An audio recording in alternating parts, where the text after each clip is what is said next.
Charter pesawat tak berawak Rusia terekam berhasil menghancurkan pos pengamatan angkatan bersenjata Ukraina dalam serangan presisi menggunakan granat.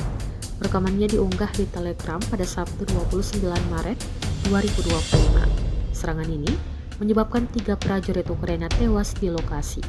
Penggunaan UAV dalam pertempuran memang semakin menunjukkan efektivitasnya dalam mendukung operasi militer Rusia maupun Ukraina.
Download Tribun X sekarang, menghadirkan lokal menjadi Indonesia.